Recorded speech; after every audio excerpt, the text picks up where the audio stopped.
shoot. Don't put that in. Can I put that here? If you think it'll stay. Should be okay. I did that the other day and it emptied all over the floor, so I'm warning you. When did you plant these? Oh God, some in March, some in early April. Okay.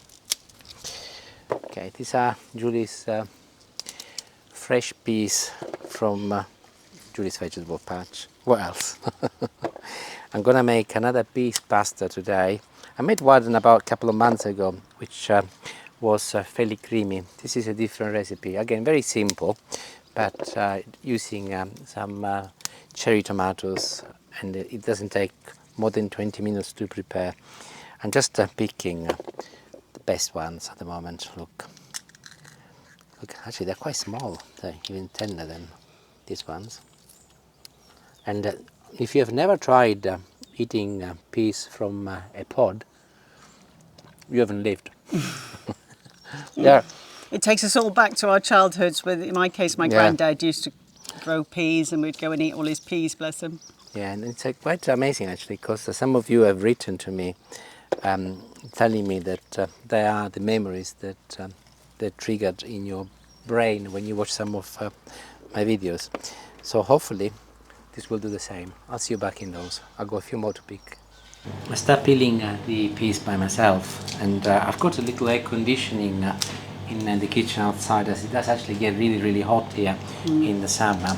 So I was well on the way, and Julie popped her head round and she said, "Are you okay?" I said, "Yeah." I said to her, "I think you got a strategy." She says to me, He guilt tripped me into helping him. No. She says to me normally, "I got peas ready. Would you like to make a video?" I say, "Oh yes, please. I'd love to make a video with peas." So, like a little puppy, I get all excited, and I'll go and pick the peas. And then she says to me, "Off you go. Then go and get them ready and peel them." And I find that actually lately I've been peeling lots of beans. You did all the beans? All by myself. Anyway, she popped her head round and she said, "Are you okay?" So I told her, "I think this is your strategy." She felt a little bit guilty until she felt the cool air in the office, and she said, "Well, would you like me to help you?" Is that what you did, or do you do? I'd got an appointment in the lounge with a fan and another episode of Love Story. All right. Which I've been watching. There you go. So she decided to help me, apparently. So We're would you like to nearly share there what you used to do with your granddad, as you mentioned earlier, in the garden? Oh, bless him. My granddad had a veg patch at the top of the garden, and I really remember his peas. I don't know what else he did. He had a little greenhouse, didn't he? And I do remember some tomatoes in there.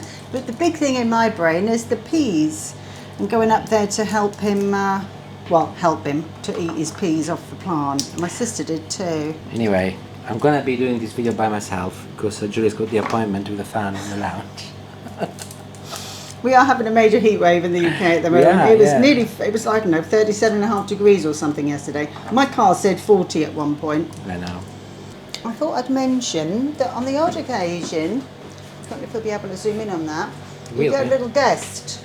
You open it up and there's a little maggot. You can't actually see him, he's inside there. If I find another one, I'll show you. The thing is, she only told me a little while back, and I've been eating them. No, you would have noticed, because they're quite beige against the green. I don't look. Oh, well, it's extra protein. Julie has agreed to video me, so I am absolutely privileged today. I think she felt sorry for me. I did. And it is so nice and cool in here. Ah, now it's all coming out. It's nothing to do with wanting to help, it's with wanting to be cool. Couple of clove of garlic, by the way, and I'm slicing them today. Little olive oil goes in there. This is parsley. I know it looks like it could be confused with celery, but it's because it's a big plant. I'll use a few of the leaves and the stems, and I'll chop them in little pieces first. And I will add them to my garlic and oil, and I'll turn this on. Got a white onion, better for this dish because it's a little bit sharper than red onions, and the peas are definitely really sweet, so I'm going to chop it in little pieces, just like this. Doesn't have to be too small, as I like to feel the texture when I eat it. So as soon as the garlic starts sizzling, I'll add the onion. Now today I'm scraping the bottom of the barrel with my tomato puree. I've got literally a couple of tabs on the go. Don't know why, but I'm going to squeeze the life out of both of them. And this is the sort of recipe that if you don't want to worry too much about the amount of ingredients and you just play by ear, it will taste better. That's how a lot of Italian and Sicilian cook actually cook. They don't weigh everything, they just approximate it. So approximate it sometimes, and you might find that it works well. And don't forget to go in and make sure that the tomato puree is spread all over the pan. I'll turn this down, it's a bit too high. And here are the fresh peas. I'm going to use 4 handfuls, which are going to be approximately a couple of 100 grams. How do I know that? Because I weighed it. So number 3 and number 4. So 100 grams per person.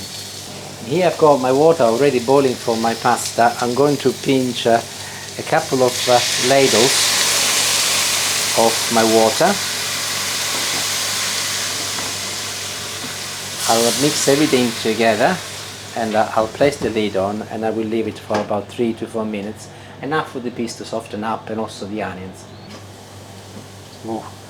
Okay, let's take a look.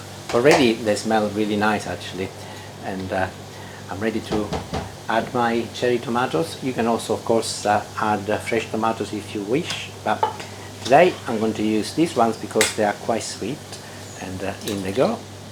Once again I'm going to pinch a couple of ladles of the water and give this a little rinse so that I don't waste any of my tomatoes, and in it goes.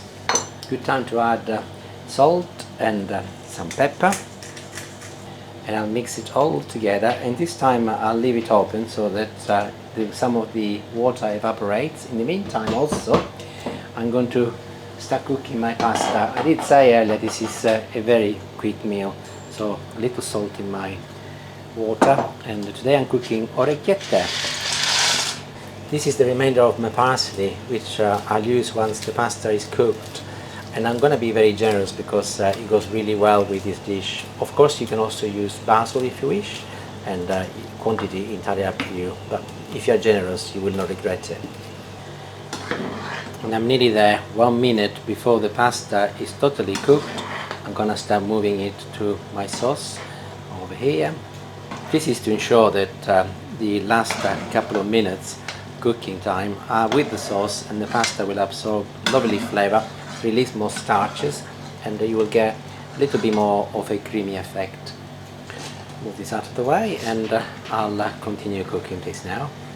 I have purposely retained my cooking water so that I can top it up, as I noticed that orecchiette, they do absorb quite a lot of water, so do not dispose of all of the water just in case you need to do the same. And continue until the pasta is totally cooked, or al dente, whatever you like. And we're there. So I just turned it off.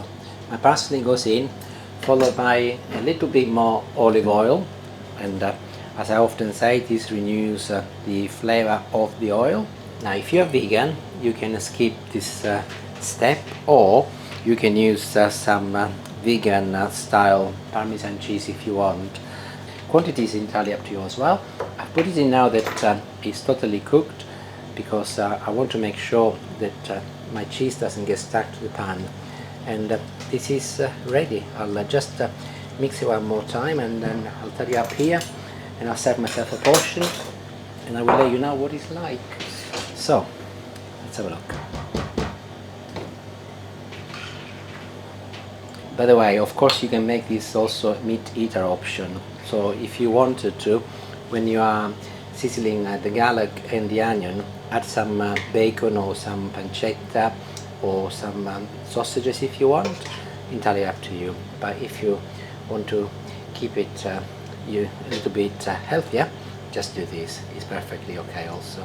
Today I'm going to do this stereo because Julie would like to taste it at the same time and give you an opinion alongside mine.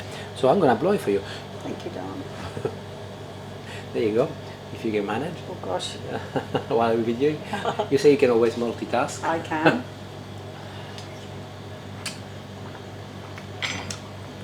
And let you speak first. Hot. Hot, yeah. The Cannot peas speak. are still quite crunchy, aren't they? They're lovely. Nice and crunchy, al dente.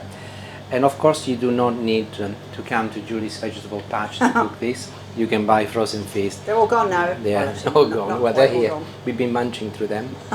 But if you were to buy frozen peas, I would recommend Petit Pois, because they're a little bit tender, and we are not going to freeze these because it's a shame.